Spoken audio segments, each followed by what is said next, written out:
Hello, my name is Rask, and I wanted to make a video today about something that's part of the furry fandom that I find very intriguing. I myself am a skeptic, and I don't have any real spiritual beliefs, but I hear this term Therian brought up very, very often in the fandom, and I wanted to talk about it because I watched a video earlier today about somebody giving their opinion on what Therians are, and they brought up an aspect of it that they figured that it must be some sort of supernatural or spiritual connection to other animals.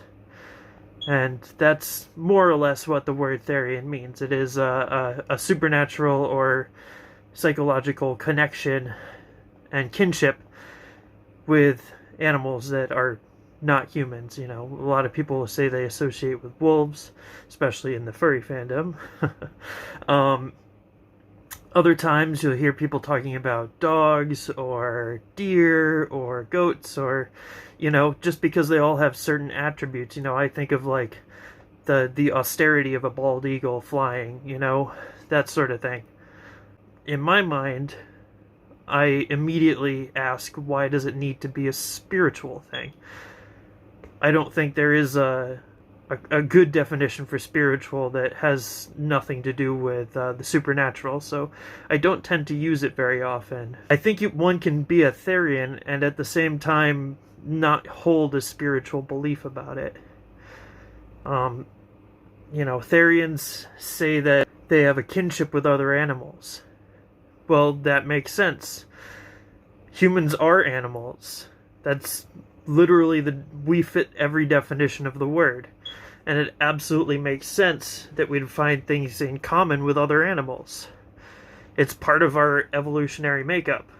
And, I mean, myself, I feel a great kinship with other animals for a lot of different reasons. You know, if I think about it in depth, I think the number one reason is because there are things that we as humans just can't do, devoid of our cerebral cortex, that would be our evolutionary advantage. If we were to count that out, there are things that the human body is just incapable of doing. We don't have, for example, we don't have feathers, and our bones are too dense, making it so we can't fly. Like, I can't go outside and flap my arms, and I won't be able to create the amount of lift I need to get off the ground. It's just, I'm not built for it. As a human, as an animal.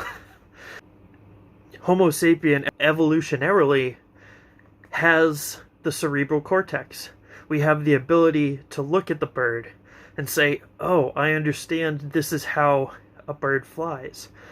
And what did we do with that? We put it to use, and now we have what we consider to be today's airplanes, you know?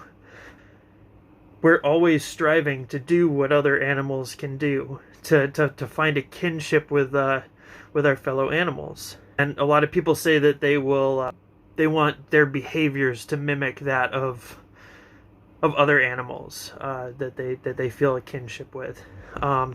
For example, let's say the same way a herd of buffalo might encircle their young when a mountain lion or a wolf threatens them.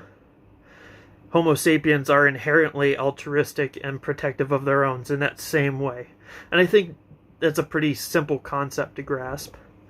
I'm in awe of what the living creatures of this earth are capable of, humans included. And I'm a furry. I think every furry knows the kinship we have with our fellow animals. And I think it's absolutely necessary that we engage in active understanding and learning about our fuzzy, feathery, scaly, and otherwise friends. My point is, I don't think there needs to be any sort of a supernatural belief to come to that conclusion. I think one can have a kinship to our fellow animals and come to it from completely scientific and down-to-earth ways. And that's what I have to say. I'm hoping to find the confidence to post another video at some point. On my channel, I'd like to begin doing some skeptical videos.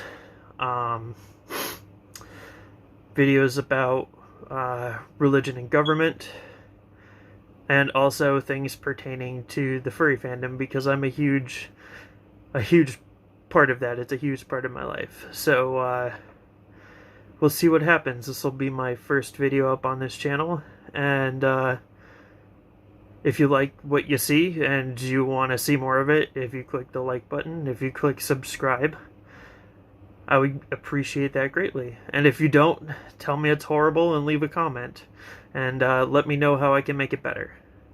Until next time, I'm Rask, and I am the Necro Skeptic.